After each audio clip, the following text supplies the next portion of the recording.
It lit up, so I hope it's recording. Welcome to this talk. The open source talk that changed my life wasn't technical. This is the first time I've given this talk, so I would love to hear some feedback on what you liked and what I should never talk about again, which is going to be probably some of this a little bit. We'll see. Who am I? This is actually my first Drupal event, so I'm kind of excited to be here. It's kind of cool to get involved with a completely different subset of the PHP community. Who am I? My name is Joe Ferguson. I've been a PHP developer professionally since 2005, unprofessionally since sometime in the late 90s. I'm currently a PHP architect for a company called Ministry Brands. If you go to a church that uses some kind of church SaaS software, there's a 50% chance it's ours.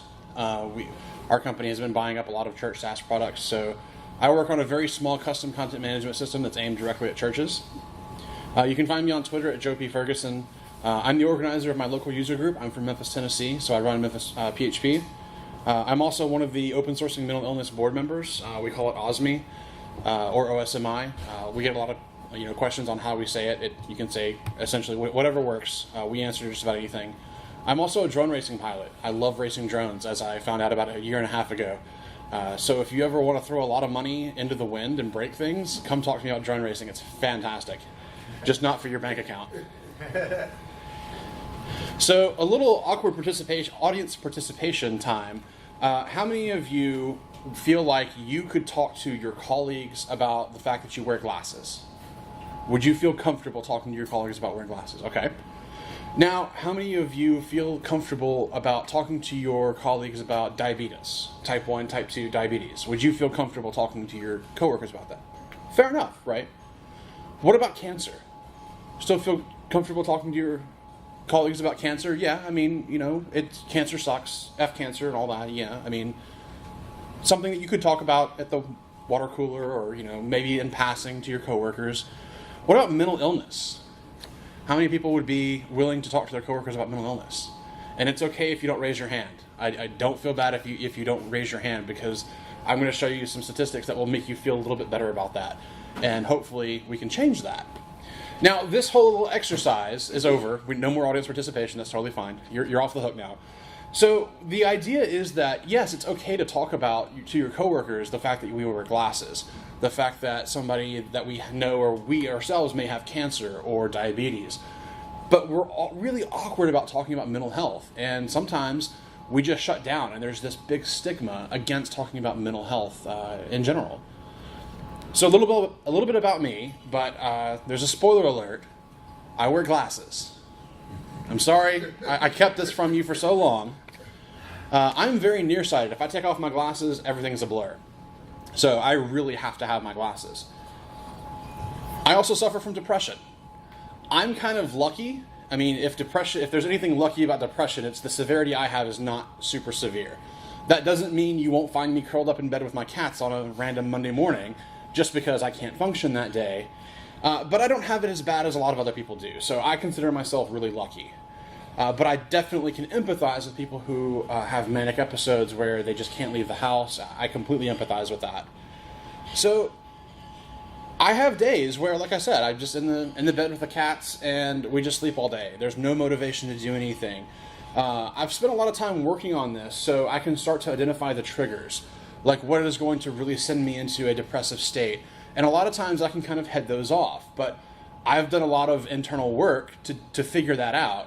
And a lot of people can't do that yet. And a lot of people can never figure that out on their own. They have to go into some kind of therapy, whether that's a psychologist or psychiatrist or both. And it's always, weird because there's these awkward interactions that always happen.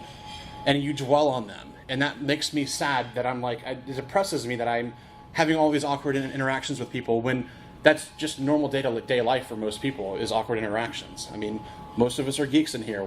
Awkward is a way of life for a lot of us. I also suffer from anxiety.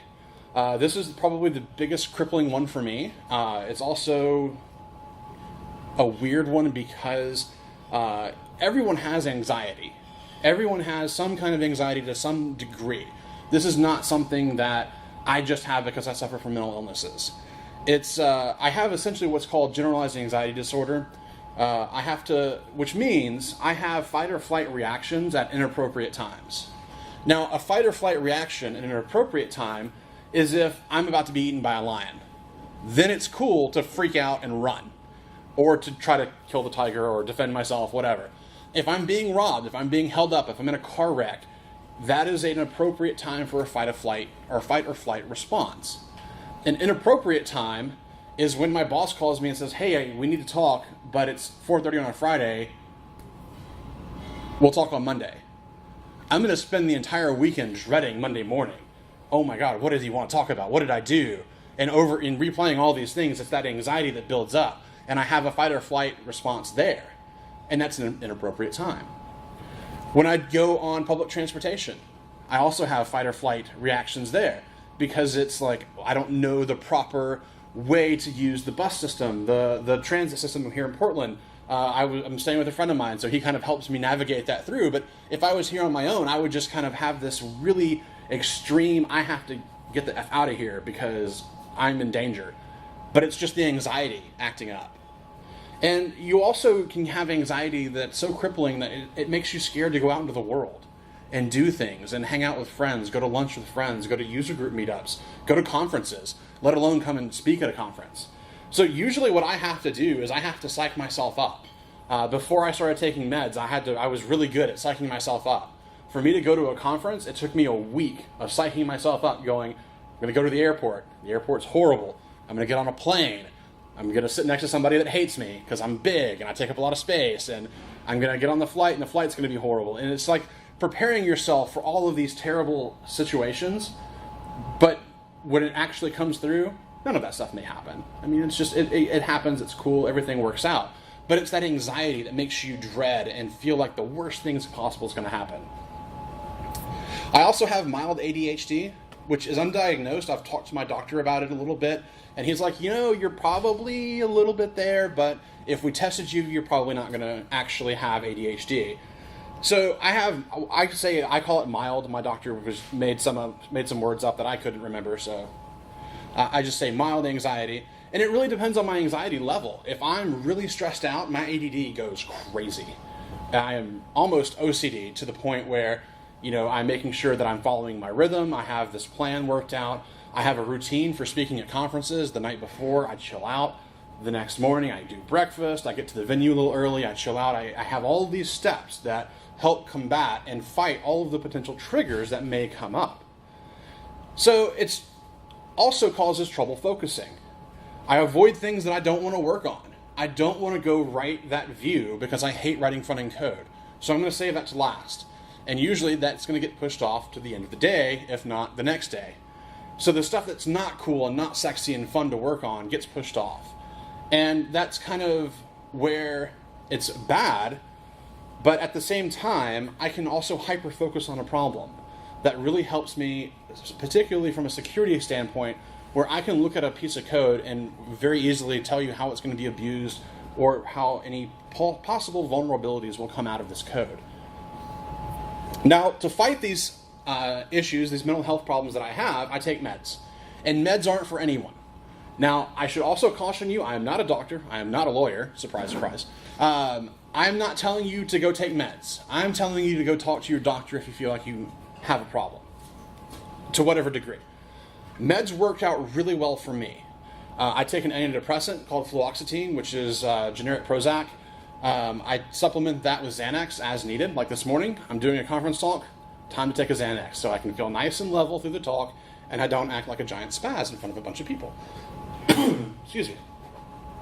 So I have to take these most every day. Like I take the Xanax as needed. That's just kind of I'm having a panic attack, I need to calm down, I'll take one of those. Or if I'm going to be in a highly stressful situation, like giving a conference talk, take one of those. But I take other meds as well, mainly because I'm type 2 diabetic, which again, see, I'm not afraid to talk about diabetes because I have it, it sucks. If we ever go out to eat, you'll see me have very odd or different eating patterns because I have to manage the diabetes. So I take these every day to kind of balance out my brain chemistry to make sure that I'm level-headed, not where I'm going to fight or flight or I'm going to freak out over things. But it's an idea that medication is there to help your serotonin levels balance out in your brain. Because at the end of the day, mental health is all typically chemical related in your brain. So this is an everyday occurrence for me. I have to do this every single day. If I don't take my meds, some of the meds I can get away with by not taking every day, but I have to take most of them every day to keep the balance of my brain chemistry going. It impacts my personal life, it impacts my relationship with my wife, impacts my relationship with my family, my job, my work. I'm a manager of my team, so it impacts my ability to manage my developers and also relay stuff to my boss. So sometimes it's really, really awesome. Like if somebody hands me an emergency ticket, hey, this is broken on production, I can turn off everything and hyper-focus on that one problem and knock it out really quickly, usually. Because I can just shut off everything. That's kind of a superpower that I have with all of the medication that I'm on and the ADD and combined with some of the anxiety. So sometimes it's awesome. Sometimes it's horrible. And because the anxiety, I don't deal well with sudden change. Like if somebody came in here right now and said, oh, sorry, there's something wrong with this room, we have to go to move to another room, I wouldn't deal well with that. I'd probably be able to roll with it, but that would be an upsetting thing, right? Which is understandable, but at the same time, driven by anxiety and depression, that kind of makes it worse. And this is where I also have to kind of psych myself up for things and to be able to deal with things and not just devolve into an awkward person sitting in the corner not talking to anybody. So all of that is just me and my problems. Welcome to all my baggage. And I'm just some random dude from Tennessee. So what does this look like worldwide? What does this look like, outside of just me, the guy from Tennessee? Well, the World Health Organization did a study of the global burden of disease. And this was in 2004 was the last time they've done that. I believe they are about to do a new one, an updated one, but this is the latest information we've been able to find. And it said that mental disorders such as depression, alcohol use disorders, and psychoses, something like bipolar, schizophrenia, are also among the 20 leading causes of disability. So this is not necessarily just something that people are living with, because they are, but this is actually keeping people out of work and not able to function, not able to work. I know many people who are on disability because they have severe depression. They have severe anxiety or OCD. So one of the reports that they published, and this is kind of hard to read here, but what I want to cover and what I want to point out is this report, which is the estimated prevalence of moderate and severe disability in millions for leading disabling conditions by age for high-income and low and middle-income countries in 2004. So across as many countries as they could get, these 4 things are specifically to mental health. Depression, 15.8 million. And that's people worldwide have moderate and severe disability from depression. 15.8 million is the high-income countries. Worldwide, it's 98.7 million. 3.3 million people are bipolar. And 22.2 million people are bipolar across the world. And this is what people are actually classifying as a disability where they cannot work, they cannot function in society. In 2008, the W.H.O released another report saying that the burden of mental health disorders is the largest of all categories in North America. So, what does that actually sound? What does that translate to? Sure, it's the largest of all categories, but what are the other categories? Well, it's greater than cardiovascular disease, which is kind of surprising because cardiovascular disease is a big killer in America. It's also bigger than cancer. So the people who are affected with a disability, mental health issue to the point of disability is greater than people with cancer.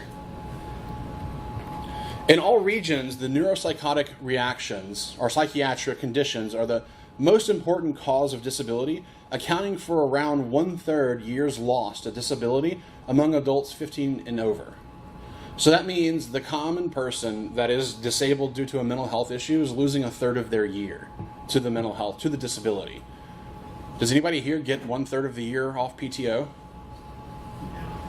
I do, because I have unlimited PTO, but I would totally get fired if I tried to do that. So every, too fast. So 1/3 of every year is lost to disability. So thinking about that as an employee, that's a lot of time, right? I mean, that's a ton of time. Think about it from your boss's perspective. They're without you. What if you're the only person on the team? So 1/3 of the year, if you have this disorder or if you have this disability, you're just not working for 1/3 of the year on average. So this is all worldwide numbers so far. This isn't any one specific community. This is all races, all genders, all countries that would report the data collected by the W.H.O. So what we were interested in was looking specifically at the tech community, because we are in the tech community and we see our friends and families struggling with this. So we wanted to take this to our local tech community, and we wanted to start there and figure out where we could start doing the most amount of help we could. So what we found is there was basically no research specific to the tech community, which was unfortunate. So what we decided to do was start from scratch. So we started doing research. And by we, I mostly mean this guy, Ed Finkler. If you know Ed Finkler, or if you've heard of him, he's Funkatron on Twitter. He is one half of the DevHell podcast, if you've ever listened to DevHell. Ed started doing the research. He started doing a mental health and tech survey and started crunching numbers. And he started this organization or this movement called Open Sourcing Mental Illness. And the idea is that we're open source developers, most of us. We have this idea that information should be shared freely and results and data sets should be opened up for interpretation to whoever wants to. So the idea was any research we did, we would publish Creative Commons in one of the most lenient ways we can, to where if people want to take our research and go extrapolate it and draw conclusions, they could. So everything the organization does from the very get-go was designed to be open source. And this tagline, Stronger Than Fear, came out of what Ed was really trying to push the message of this organization. And we weren't even a real organization at this point. So this all started, OSME, the Open Sourcing Mental Illness, started on episode 15 of DevHell. And it goes back to, the date is June 16th of 2012. And if you don't know Chris Hartjes and Ed Finkler, they are hysterical. They have a certain sense of humor, so if you're not into that, you may not be the podcast for you. But if you're curious about mental health and how OSME got started, go back to this episode 15 and listen to it. Because it talks about, essentially, Ed just spills everything to Chris on all of his struggles on mental health issues. And everything he's done and how he feels about why there's not enough support in the tech community and why it's a big problem. So that was in 2012. In 2013, Ed really started doing something about this because they got so much feedback and so many people contacting them about this episode saying, yes, I have the same problems. Yes, I know exactly what he's talking about. Yes, I relate to that. I can empathize with that. And Ed started speaking at user groups and conferences. He wrote a talk called Stronger Than Fear, Mental Health in the Tech Community. He's got many recordings of them. In 2013, he was at OzCon and gave one of the very first recording talks that we did of this. He did that in 2013. In 2014, he was at Open Source Bridge and did this. This was probably our breakthrough where people really got a good glimpse of this and really started to pay attention. So in 2014, I went to my first PHP conference, and we're going back to me because it's all about me. So, just kidding. So my first PHP conference was PHP Tech in May of 2014. I was so excited. I had been working with an agency in Memphis that was fantastic. It was my first agency job where I wasn't the only dev or tech person there, so I actually had a development team. So we decided to go to this conference, and it was this whole ordeal getting to the conference because when we were flying in from Memphis to Chicago, we got diverted to Peoria, had to stay the night in Peoria because of storms, and that's a whole other fun story. But what we saw at this conference was the mental health summit that was one of the fancy events or the special events they did during the evening, and they had 4 different speakers on the panel, and it was Ed Finkler, Greg Boggs, Ben Marks, and Patty Foran. All of these people have been very big proponents for speaking out against the stigma of mental health and talking about their own struggles with mental health. And this mental health summit, It was so packed, me and my boss stood outside the room by the door, and I was just sitting there almost in tears listening to Ed talk, because everything he was talking about, I was just checking boxes off on my own mental health list of, wow, that's what that's called. You mean everybody's not doing that? I thought everybody had weird fight or flight instincts. I thought everybody freaked out about this stuff. And realizing that I wasn't alone, and realizing that what I actually was suffering from was mental health issues, changed my life. And for the better, because I finally got the help that I needed and was able to start helping Ed with the organization. So right after this mental health summit, which was actually put on by Engine Yard is a hosting company. They do Drupal hosting, they do WordPress hosting. They used to be really big in the community. They've kind of fallen off on that a bit. But this was one of their initiatives called The Prompt, which is actually another mental health organization that helps kind of what OSME does as well, pushing mental health speakers to conferences, raising awareness and reducing the stigma. Some of these names you may know. If you've ever touched Magento, you probably know Ben Marks. If you follow DevHell, you probably know Ed Finkler. Patty Ferran is really well known in some of the PHP circles. So shortly after this, from 2013 to 2016, Ed did 3 different Indiegogo campaigns where he said, hey, this is what I'm doing, this is what I want to do you want to give me some money? And he had these campaigns to pay for travel and other related expenses to spread this message, because not every conference can afford to send speakers or pay for speakers' travel, hotel, and all of the other things that speakers have to go through. If you're not aware, speakers usually lose out on money, even if a conference does cover some things. So there are a lot of incidental costs for speakers. So he was raising money to keep submitting his own talk to go to these different conferences. And I kind of got in touch with him a few different times and said, hey, look, I'm from Memphis. I've started a couple of nonprofits there. I've done one 501c3, which is a legitimate IRS nonprofit charity. I've done one of these. I think I can help you take OSME to the next level if you want to do that. And he's like, yeah, sure, let's do that. And we had about 5 of those conversations, because what happens when 2 people with anxiety and depression issues try to do something together? It takes a little while, I guess. So in September 2016, I got together with him, and we really kind of nailed and hashed things out, and we made it official. Open Sourcing Mental Illness Ltd, or Limited, is a statewide nonprofit in the state of Indiana, because that's where Ed lives. We are also a 501c3. This is the IRS letter you get when you're approved. So let me build up some of this hype for you, for this ultimate letdown. Spoiler alert, so we don't hype you up too much, right? So you have to create a nonprofit in your state that is a mutual benefit nonprofit, is what it's called in Indiana and Tennessee. That just means you can go to the IRS and say, hey, I'm this business, give me a bank account, here's a bunch of money. Once you do that, you can file for a 501 status. And there's many different types of 501 status. 501c3 is the most common for nonprofits, charities that are going to do lots of fundraising for a public good or a public service. So we went with 501c3. There are lawyers out there that charge tens of thousands of dollars to file your 501c3 paperwork. It is a really long and drawn-out process, and it costs about $600 to even file it. The only feedback you get when you file your 501c3 paperwork is you either get this letter saying, congratulations, you did everything right, here's your tax-exempt status, or you get another letter saying you did something wrong, do it over again. And that is the biggest letdown, because this is the only thing the IRS will tell you. It's like, yes, we approved you. We actually got OSME approved in 28 days. From the date we filed to the day we got our letter, it was 28 days. It's the fastest I've ever seen a 501c3 get approved and official.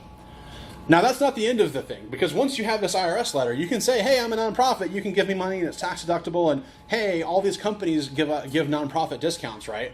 Well, you have to also wait for the IRS to update their internal database of all of the nonprofits in the country, which takes about a month and a half, because they only do it once a month, if that.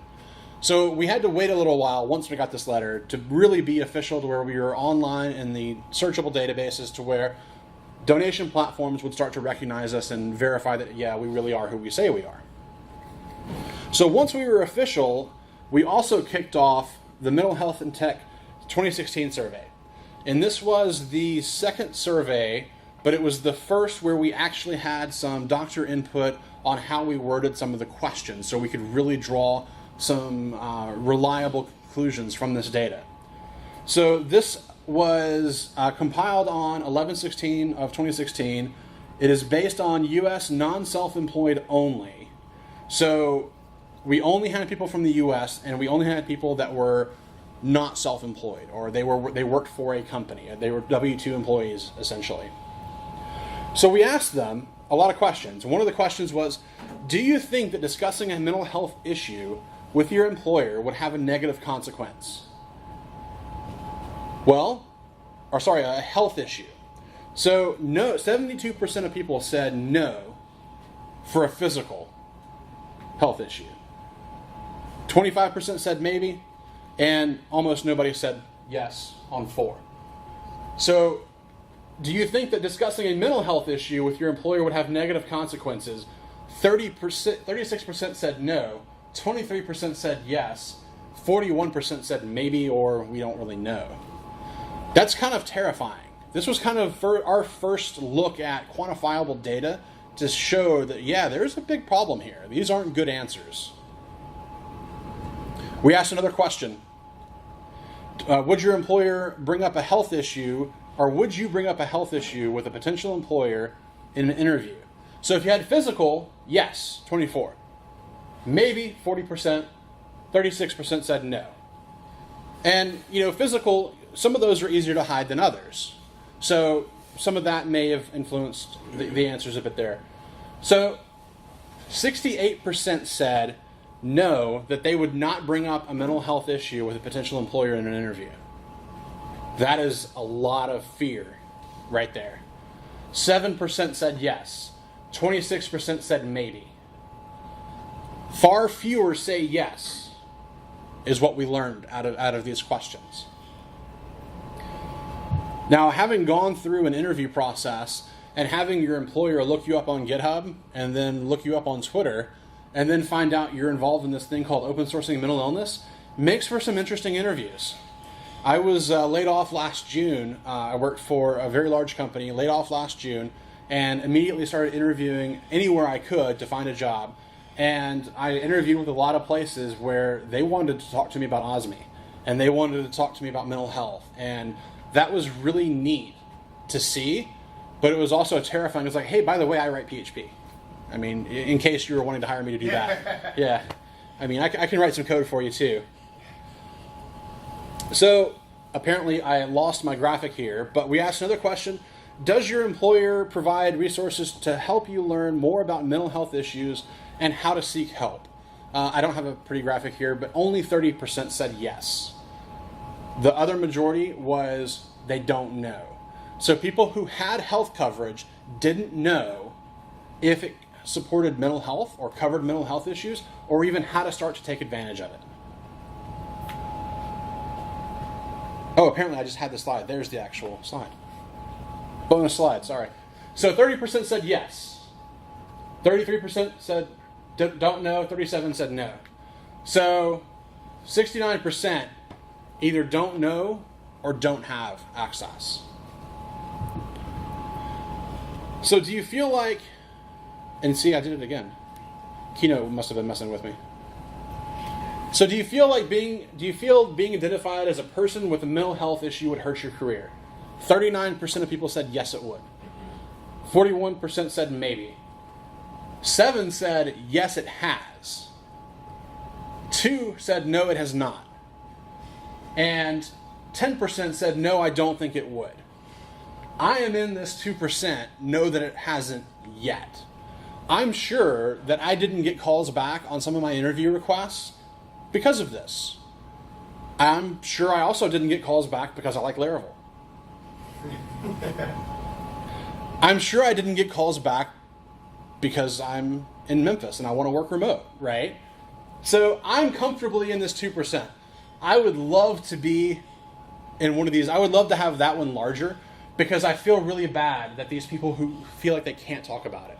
And some of those 2% may also be like, well, I don't have mental health issues, so why would I care talking about it? I'm totally fine with it. And that's the kind of other end of the spectrum of what we're trying to talk about and raise awareness of. And I did it again. Keynote apparently was not happy with me. So, have you been diagnosed with a mental health condition? 50-50 split. I have been diagnosed with depression. I haven't been diagnosed with the actual general anxiety disorder. I haven't been diagnosed with bipolar or any of that other, or OCD. So I'm kind of I'm in somewhere in that 50%. Because yes, I have, but I also know there's other related things that are affecting me. And a lot of what guided this and why it was kind of a 50% split is because this was self-reported. This wasn't verified through any doctors. This wasn't, us checking up on people. This is just people saying, yes, I've been diagnosed, or no. Ultimately, what we found out in this first quantifiable survey is that we found out that sick workers don't work. Or if they do, they're much less productive. If you're struggling to work on a problem and you go into the office and you're sick, you're coughing up, you're having to go to the bathroom every 10 minutes because you're not feeling well, you're not as productive as a well person. So why should we talk about mental health? Why should we even bother? Well, we should talk about these issues because we'll reduce the stigma around mental health by talking about it openly. And that is exactly why I'm here doing this today, is I want to talk about it openly to empower you all to also talk about it openly, or at least help you be aware or empathize with coworkers, colleagues, friends, family members who may be struggling with some kind of mental health issue. So mental wellness also leads to better employees, is what we found. If you feel better, you're typically going to work more and be more productive. Bonus points if you like your job. Employees feel valued and secure and work more efficiently when employers demonstrate this commitment to their well-being. When your manager is saying, "Hey, you look kind of frazzled today. Why don't you go home, chill out, and let's conquer this problem tomorrow?" Or, "Hey, I know your work is kind of slipping. What's going on? Can we talk about this? What's happening?" And somebody may come to you and say, "Hey, the wife's sick. It's been straining." Great. Take a day. Take a mental health day. Take a PTO day. Take care of yourself, right? Employers who do that are shown that their employees value that a lot. I value my employer because I have unlimited PTO. Not because I can just skip off to Portland whenever I want and give a talk on mental health, but because if I feel like I'm having a really bad mental health day, I can just take the day off and everybody's fine with it. Nothing bad will happen because of that. Greg Boggs, one of the people from the mental health panel, has a comment. "We talk about 10x developers being a fairy tale. But you take a developer with crippling depression and you give them the right treatment, they will literally be 10 times more productive than they already are." So the 10x developer isn't necessarily a myth. You just have to find somebody who needs the help and can get the help. And then they will be that 10x better than what they were. The problem with all of this is change is hard. And change is usually really, really slow. We're scared. We don't know what to do. We don't know how to talk to people. We don't know how to treat people that have mental health problems. Because if you don't suffer from a mental health problem, you don't know anything's wrong. You may not even see the warning signs. We might be afraid of endangering the workplace, making it unsafe to work, or unfriendly is the wrong word. Unsafe to work is probably the better word. We might be afraid of losing our jobs. Well, if we stir up trouble, the squeaky wheel is going to get the grease and we're going to get kicked out. We don't want to lose our job. We don't want to rock the boat. Well, at OSME, we can help, and we do that in 3 different ways right now. It's kind of our mission of what we've done and where we want to go. The first thing we did was handbooks. Now, OSME only has 1 or 2 doctors, certified mental health professionals on the board. The rest of it is developer nerds and volunteers that want to help out because they can relate to what we're doing. So what we did is we had our 2 doctors help us write these handbooks. And we have a handbook for employers and employees around ADA law in America, which is the Americans with Disability Act. If anyone here is from out of the country, that may be a little foreign. It's essentially the government mandates how you can treat employees with disabilities. These handbooks are geared towards One's geared towards employers and C-level executives and HR teams. One is geared towards you as an employee. The third is just a general mental health in tech in the workplace. What it is it's how to create a supportive environment, how to empathize with other people, how to navigate the ADA law, what restrictions can be made, what accessibility things need to be done or have to be done by the employer to properly guide the ADA law. Again, we're not lawyers, but we did have legit doctors help us write this to where we can say with some authority, this is the best way to do it. You can also, or what we also do, is we speak openly about mental health. Y'all are the first people outside of Ed, the OSME volunteers, and my family that I've ever talked to about my mental health issues. This is the first time I've given this talk. I flew halfway across the country to do it, and I was terrified. But we're about halfway through the talk now, so good. Pretty sure we're not going to go off the rails too far. So talk about it openly. And I was super nervous about 10 minutes before this talk. I was in the OSME. We have a Slack group for our volunteers. We have a safe place channel. And anything that happens there stays there. But I'm going to cheat a little bit, and I'm going to confess that I was nervous as hell. And I was like, hey, I'm about to go give a talk in 15 minutes. I'm going to try not to ugly cry. Because this is really hard stuff for a lot of people. And so far I haven't cried, so I'm doing good. So we want to talk about it openly, and we want to understand that no matter who you are in this room, you have great influence over your social groups, your social circles, your communities, and your family. You can talk to this. When I started talking about OSME and mental health issues, both of my aunts kind of started opening up. My mom opened up. My sister started opening up. My sister's a veterinarian. Veterinarians have the highest rate of suicide than any other profession in the country, which is terrifying. But when you think about it, they're dealing with pets, and they're having to deal with pets usually on the worst days of their lives if it's an emergency situation. And they don't often seek help to deal with the mental health around losing pets and having to constantly be the person that gets dumped on when a pet dies. So I talk about it really openly with my sister. Because I was like, look, I have these mental health issues. A lot of these things are genetic. You should be on the lookout for these kinds of things. So use that influence you have to talk to your friends about it. If you can. I mean, some friends I don't talk to about mental health issues because they either don't care or we just don't have that relationship. Like I spent yesterday talking to my best friend that I'm staying with here in Portland about it and like what we're doing and, all these ideas. He doesn't have any mental health issues. But it's, trying to empathize and relate with these people. Tell people that they matter. How they impact your life positively. How strong and great they are. Everyone needs to hear this, no matter who you are. Especially people who have brains that lie to them. Which I like to call my brain my scumbag brain when it's being a jerk and telling me that I can't do something. Like I can't go to a conference and talk. I can't solve a problem at work because I'm a terrible developer. I can't do a thing because I don't know how it works. And I can't figure out how it works.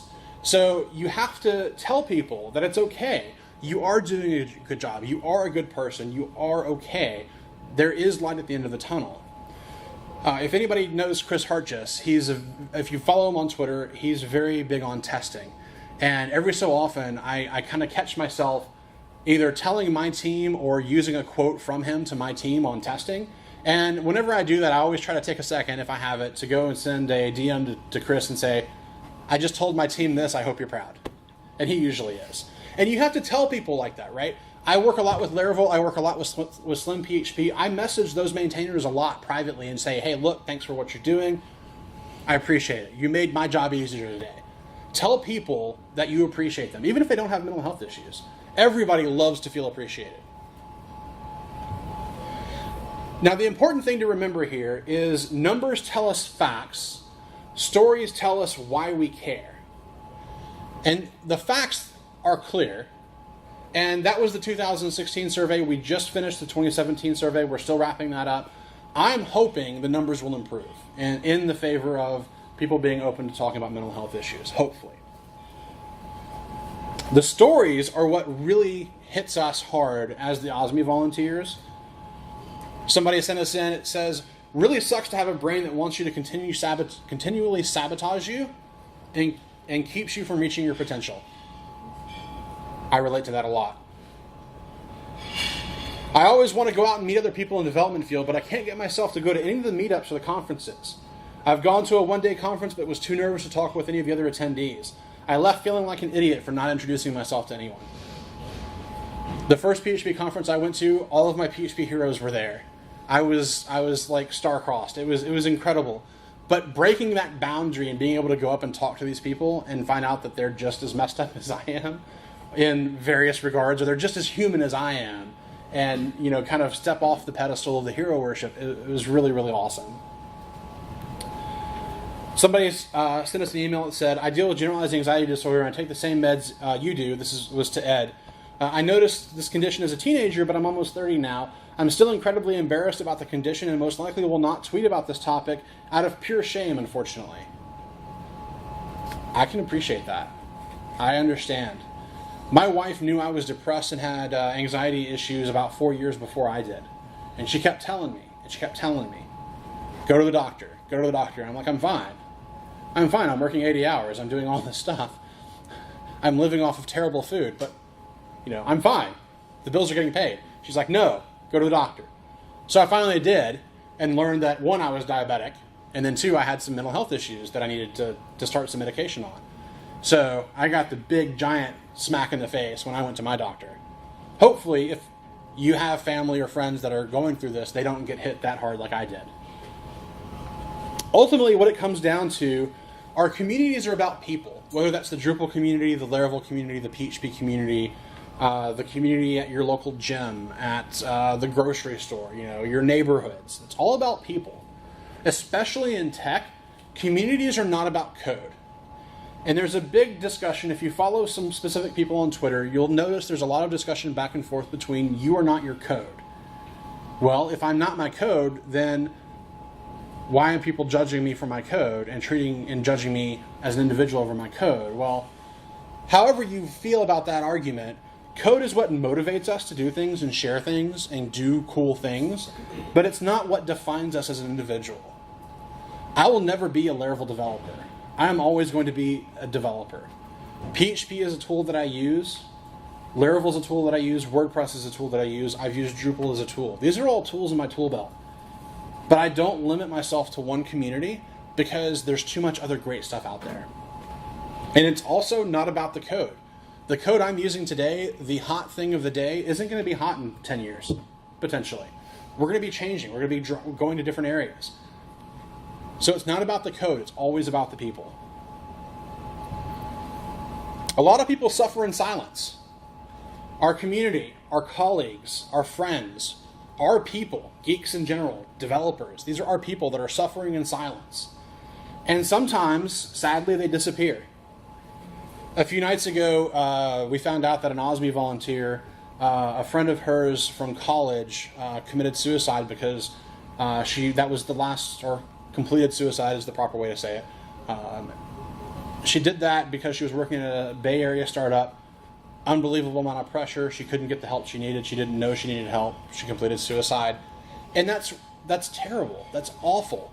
When we know that this is a problem, specifically in the startup culture where it's high-paced, do your work 90 hours a week, and then go home to your 2-foot by 2-foot apartment. So we're left to wonder and regret and try to understand these things. And it's impossible to understand completely.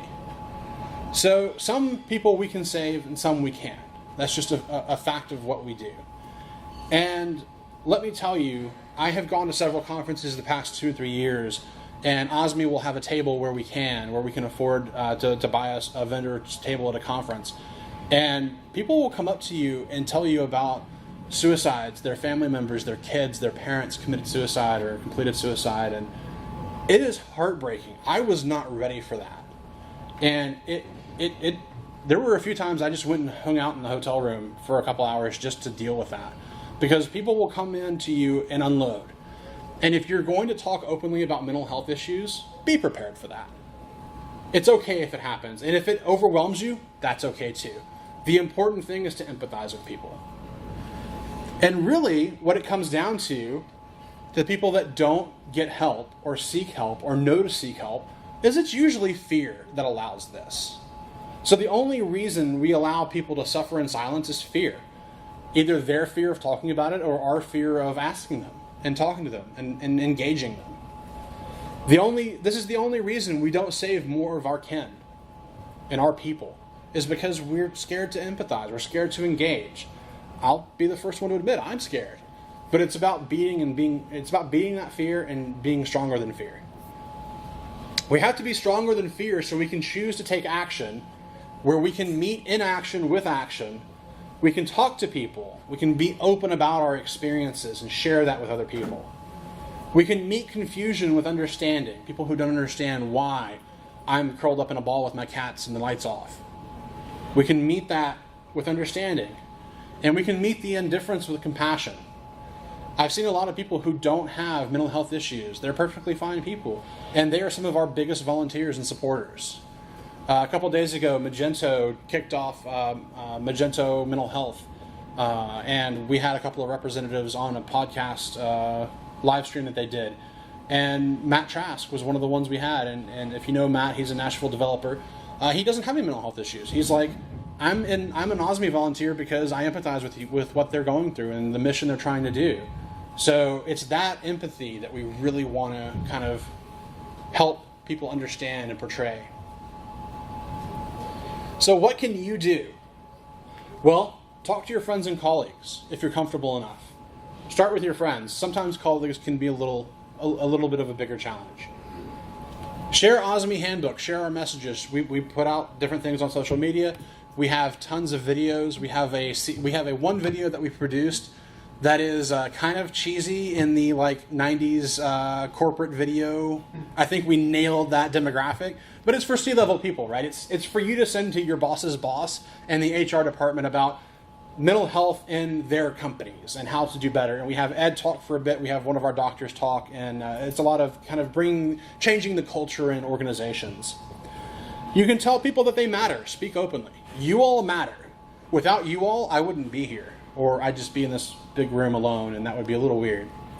I would just spend the entire time in the awkward audience participation section. So you can also get certified in mental health first aid.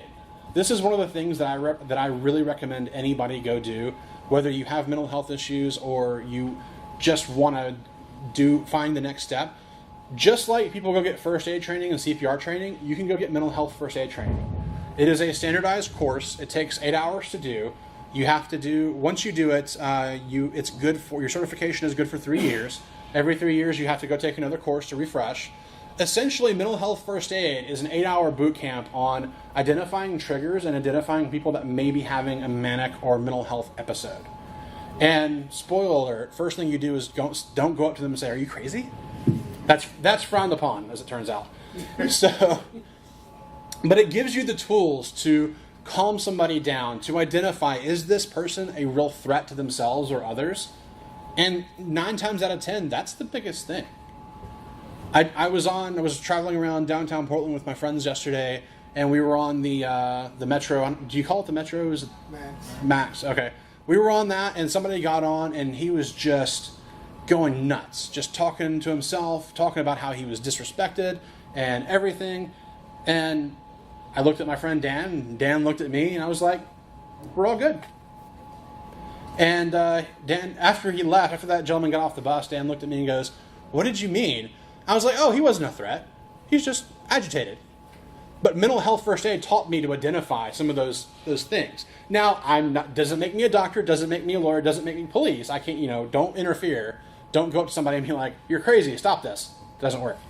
So mental health first aid will teach you about those kinds of things. And it was really eye-opening for me because I went through it with my wife, and it was one of those. Me and my wife have been together since '99. We've been married since 2005, 2006-ish. It's amusing because we celebrate our dating anniversary instead of our wedding anniversary. But my wife's fantastic. She's known me forever. We kept looking at each other through the mental health first aid class when they would talk about behaviors and triggers and stuff. And I'd look at her and I'm sorry. Because it was, highlighting things that I had gone through and she had told me about. So it was really good for that. And it was really a great experience to go through that. And now I can feel empowered to where if I see somebody having what I think could be an issue, I can go and talk to them, and I know how to kind of de-escalate the situation. Or I may just be off my meds that one day and have a fight or flight, and I may just be out of there. It kind of depends. So these are the things that you can do. I would love for you to be able to do them as often as you can. I don't fault you for leaving this talk and be like, I'm not going to any of these crazy people. They're all nuts. I don't fault you at all.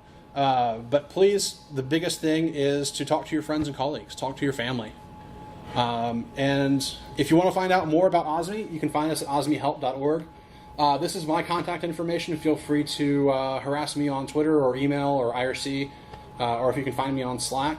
I do have some OSME stickers and some pens. If you would like that, please feel free to come and grab this stuff. I'm going to leave it at the registration desk after this talk. But thanks very much for coming.